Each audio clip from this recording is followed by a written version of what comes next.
Okay, Assalamualaikum and hello everyone. Okay, welcome back to our classes after 2 weeks of holiday. I hope everyone is doing fine.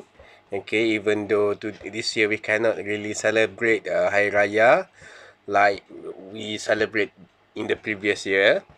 Okay, so today we are going to do a little bit revision on either or and neither nor. Jadi sebenarnya yang ni kita dah pun pernah belajar dahulu, kita dah pun pernah buat latihan dahulu. Hari ni kita akan buat sedikit ulang kaji saja. Okay, jadi first of all kita akan tengok kepada either or. Okay, either or ni kalau dalam bahasa Melayu dia, maksud dia lebih kurang sama ada boleh. Sama ada boleh. Untuk menunjukkan perkara yang positif. Okey, untuk menunjukkan sesuatu itu boleh. Pilihan. Okey, kita tengok dia contoh. Okey, you can go left. Okey, ayat yang pertama, you can go left. Dan ayat yang kedua, you can go right. Jadi awak boleh pergi kiri, awak boleh pergi kanan. Jadi kita nak gabungkan dua ayat ni. Okey, kita gunakan either or.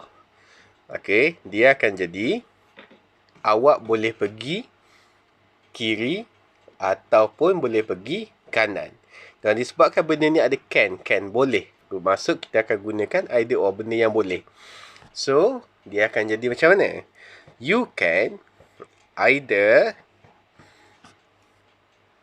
you can either go left or right. Awak boleh pergi sama ada kiri ataupun kanan. Kita gunakan either or untuk gabungkan dua ayat ni. Dua ayat yang menunjukkan kita boleh buat benda tu. Pilihan tu kita boleh ada. Okay, let's look at the second example. Okay, you can have nasi lemak for breakfast.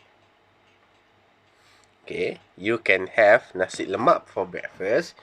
You can have nasi minyak for breakfast.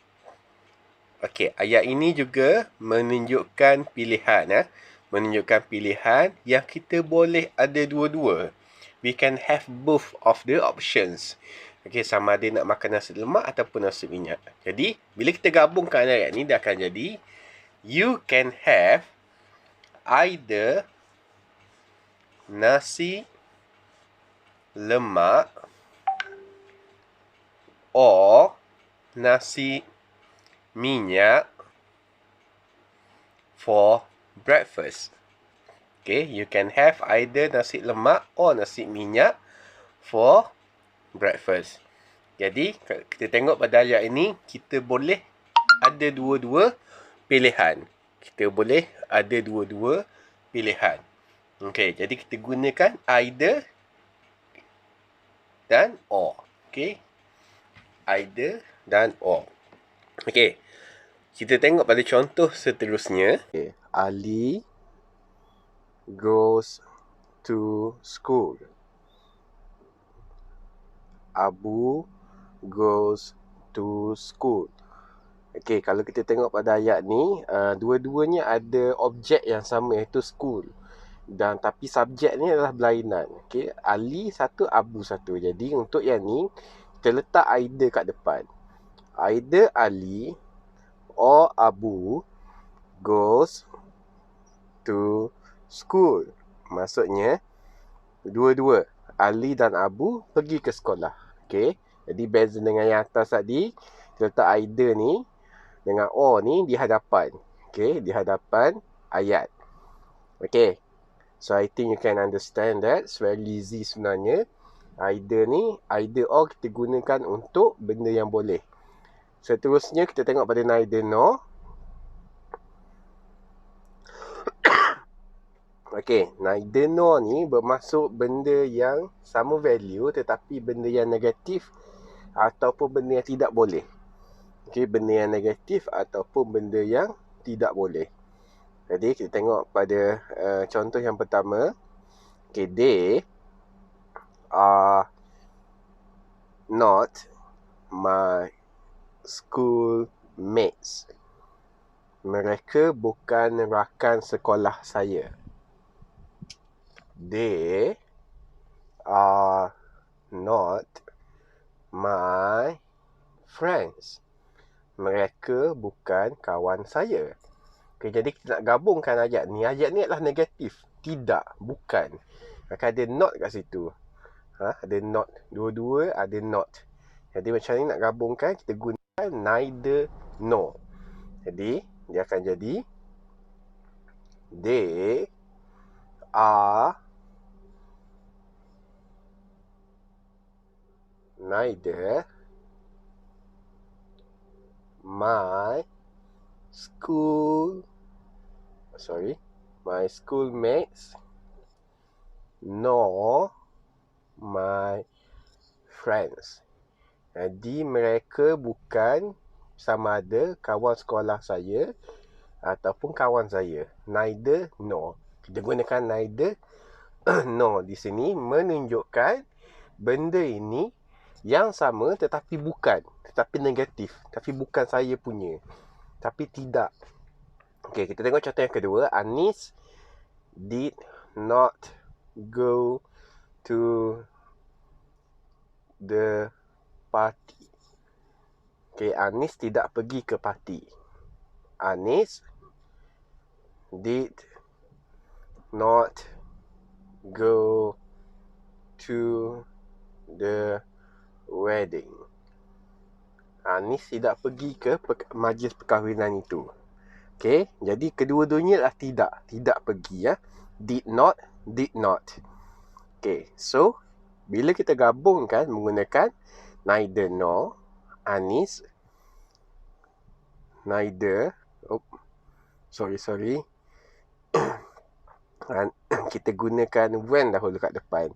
Kita letak dia punya kata kerja dulu, iaitu when dahulu, supaya lagi jelas ayat kita tu. Kita nak padam sekejap. Okay, Anis went neither. Okay, kita gunakan when kat sini sebab ayat ni dalam past tense. Ayat ni dalam past tense, ada did not kat situ. Dua-dua menggunakan did not. Jadi ayat dalam past tense kita guna when. Anis went neither to the party nor the wedding. Anis tidak pergi sama ada ke parti mahupun wedding. Neither nor. Okey. Kita tengok pada satu lagi contoh. Okey.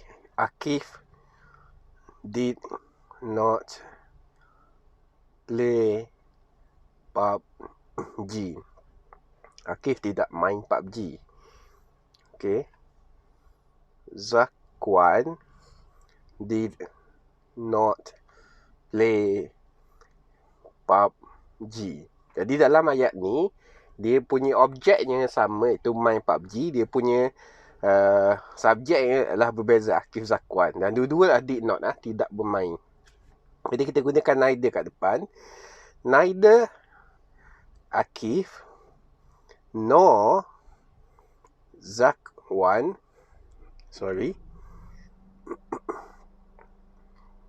neither Akif nor Zakwan play kat sini dalam past tense. Ada did not kat depan tu. Jadi akan jadi played PUBG. Okay. Neither Akif nor Zakwan played PUBG. Bermaksud sama ada Akif ataupun Zakwan tidak bermain PUBG. Okay. Jadi itu adalah contoh penggunaan neither nor. Okay. Contoh penggunaan neither nor. Saya harap awak boleh faham. Ingat, neither nor ni menunjukkan benda yang negatif, benda yang tidak, benda yang bukan. Okay, either or tadi menunjukkan benda yang positif, benda yang ya, benda yang betul. Okay, itu adalah perbezaan dia. So I hope you can understand this. Kalau awak tak faham, awak boleh PM saya secara personally. Okay, we can discuss later. Okay, that's all from me. Good luck.